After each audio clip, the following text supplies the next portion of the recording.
मंदिर की जहाँ तक अभी आपने बात किया तो चंदा चोर की बात हो रही। चंदा चोर ये तो आज छोटे हैं, इससे पहले गजनवी जी आए थे, उन्होंने भारत को पूरी तरीके से लूटा था। बड़े बड़े आक्रांता आए, इसके बाद ये तो मोदी जी और अमित शाह तो छोटे हैं। ये तो जान लीजिए चंदा चोर हैं। इनको आप इस तरीके से, क्योंकि इनके पास ये नहीं है कि वो तलवार से काट देंगे। अभी हुकूमत अपने हाथ में वो कर रहे हैं किसी भी माध्यम से, और आगे भी ऐसा होता रहेगा। आने वाले टाइम भी आप सबके लिए और नरक के सामान होगा। अयोध्या से ये हैं भाई साहब, ये वकील हैं और हम इन्हीं से आज जानकारी लेते हैं। भैया, ये जो राम मंदिर में जो चंदा चोरी का मुद्दा हुआ, इस पे आप क्या कहेंगे? ये बहुत ही निंदापूर्ण रहा अभी तक जो राम मंदिर में हुआ है। अभी तक तो ऐसा नहीं हुआ था, लेकिन अब धीरे धीरे जिस तरह से चोर सभी हैं, जब इनको मौका मिला हर किसी को कि तो कहीं नहीं बख्शे, चाहे राम मंदिर हो या किसी मठ की बात हो या न किसी धर्मनिरपेक्ष की बात हो। जो हुआ है पूर्णतः निंदनीय है, चाहे वह किस धर्म से हो, मजहब से हो या किसी भी समुदाय से हो। अगर जो चोरी है उसका निष्पक्ष जांच होकर जो भी इसमें संलिप्त हैं उनके ऊपर कठोर से कठोर कार्रवाई हो।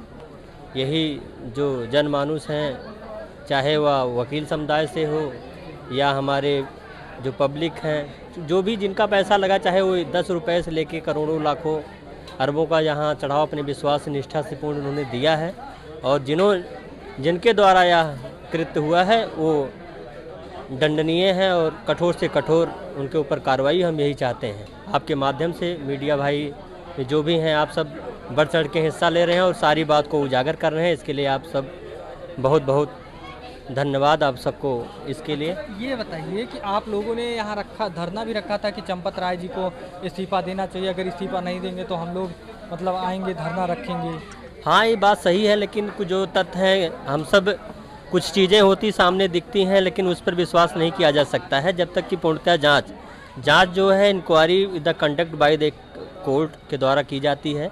जो इन्वेस्टिगेशन ऑफिसर होते हैं वो भी, और जांच कमेटी जो एसआईटी होती है वो पूरा जांच करती है। जांच करने के बाद जो तथ्य पाए जाते हैं उस पर हम कार्रवाई करते हैं।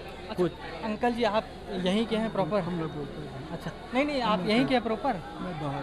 अच्छा, कहाँ से आए हैं आप?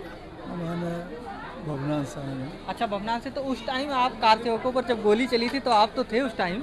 हाँ, वो टाइम रहे। अच्छा, आप यहाँ आए थे? नहीं, यहाँ आना रहे वकील है कि हाँ, पर किसकी सरकार थी उस टाइम और इतना गलत कृत्य उन्होंने किया? मुलायम कह रहा हूँ। हाँ, उन्हीं की सरकार थी। तो फिर जो इतना गलत हुआ इस पे क्या कहेंगे आप?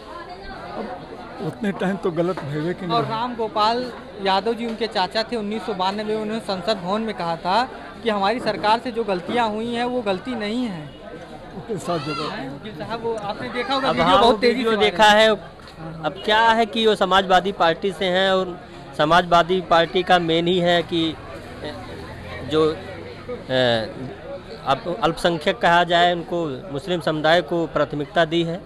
तो हिंदू धर्म को शायद है उससे, लेकिन मानते नहीं है, जिसकी वजह से इनके द्वारा ये आकथित रूप से जो आप प्रमाणित है, अब उसमें छिपा कुछ नहीं है। ये वोट बैंक की राजनीति जिसके माध्यम से उन्होंने कहा था। कानून को हाथ में लेना क्या सही है? उनके 1992 में जो उन्होंने कानून को हाथ में ले लिया, क्या वो सही है? तो फिर आप लोगों का काम क्या है? कानून अपने हाथ में लेना, उस समय की जो सिचुएशन थी, सिचुएशन के माध्यम से कि यहाँ पर वोट की राजनीति हो, तो जिसके लिए उन्होंने ऐसा कृत्य करवाया था। और इससे था कि जो अल्पसंख्यक और बैकवर्ड की राजनीति करते हैं, जिससे उनके साथ वो जुड़ जाएं और वोट को अपनी तरफ मोड़ा जाए, उनका जो मेन मोटो होता है, इसीलिए उन्होंने ऐसा करवाया था। समाजवादी पार्टी की भी जानते हैं, अगर ऐसा हम नहीं बोलेंगे तो लोग हमसे नहीं जुड़ेंगे। तो ये बताइए, क्या अभी भी हिंदू बहुसंख्यक हैं? हिंदू हमेशा से बहुसंख्यक थे, लेकिन वो हिंदू क्या है, यूनिटी इज द स्ट्रेंथ होता है, लेकिन ऐसा देखने को नहीं मिलता है। हम यहाँ जात समुदाय में बटे हुए हैं, कोई ठाकुर है, कोई ब्राह्मण है, क्षत्रिय। तो एक जहाँ पर ये जैसे मुस्लिम समुदाय है, वो मुस्लिम सिया हैं, सुन्नी हैं, हर तरीके के मुस्लिम में उसमें भी कैटेगरी करीब 13 जातियाँ। हाँ, वही कह रहा हूँ कि वो सारा, जब एक समुदाय की बात, धर्म की बात होती है तो सारे लोग एक हो जाते हैं। और हिंदू धर्म में हम सब अभी जो एकजुटता की बात होती है, हम वहाँ पे नहीं हैं। अभी हम सब राजनीति जो सापेक्ष है उसके माध्यम से अभी कटे हुए हैं। तो अभी यहाँ पे उसी की रोटी बनाई जाए कि वो ब्राह्मण है, वो क्षत्रिय है, वो वैश्य है, वो शूद्र है।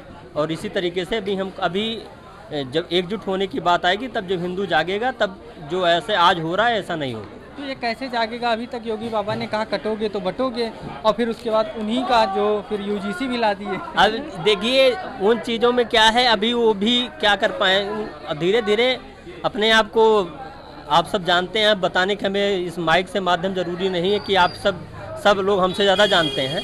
जहाँ तक बात की जाए, बाबा भी वोट की राजनीति कर रहे हैं, और जहाँ तक जानते हैं कि अभी अन्य समुदाय जो सामान्य जाति है अभी हमसे जुड़ा हुआ है, और अन्य जातियां हमसे कहीं दूर हैं, तो उनको जोड़ने का प्रयास कर रही है, जिसके माध्यम से कुछ ऐसे उन्होंने अपना वाक रखते हैं जिससे लोग उनसे जुड़े। आपने देखा हो तो धर्म परिवर्तन हो रहा है लगातार, धर्म परिवर्तन, लव जिहाद, लैंड जिहाद, इस पे क्या कहेंगे? हाँ, ये गलत है। अभी क्या किया जाए, अभी इससे पहले एमपी में जबलपुर की बेंच ने डिसमिस किया था, तो सुप्रीम कोर्ट ने अलाउ किया था, उसमें मैं भी उसमें काउंसिल था। मैं सुप्रीम कोर्ट में प्रैक्टिस करता हूँ। और डिस्ट्रिक्ट के तो अभी कास्ट का जो है, कहीं न कहीं उसको बढ़ावा देने के लिए जहाँ पर फंडिंग की जा रही है, फंडिंग की जो हमारा एससी है, दलित हैं, अभी शोषित हैं, और उनको वो प्रोटेक्शन ऑफ मनी पीछे से देते हैं, जिसकी वजह से वो धर्म चेंज करते हैं। अच्छा, एक बात बताइए, आप 15-15, 20-20 साल से एक ही नेता, एक ही मंत्री दलित भाई के हैं, और यहाँ तक कि आपने देखा होगा दलितों की मतलब ये जो हमारे मायावती जी हैं, नेता 5 साल के लिए मुख्यमंत्री भी रह चुकी हैं, उसके बाद भी ये मायावती जैसे विकास नहीं हुआ। विकास कहाँ पे, गरीब और गरीब होता जा रहा है, अमीर और के बीच में होल ऑफ द लूप वो बिटवीन बोथ पार्टी में क्या है कि हमारे बीच में पहले क्या था, आज के रेशियो में क्या है कि रिजर्वेशन की वजह से दिया जा, रिजर्वेशन में कहाँ दिया गया था, उसमें जैसे एक गरीब आप दलित एससी का कोई जॉब किसी को मिला हुआ है, तो उसके घर को इनकम सर्टिफिकेट के अंदर में रखोगे तो उसको तो नहीं मिलना चाहिए।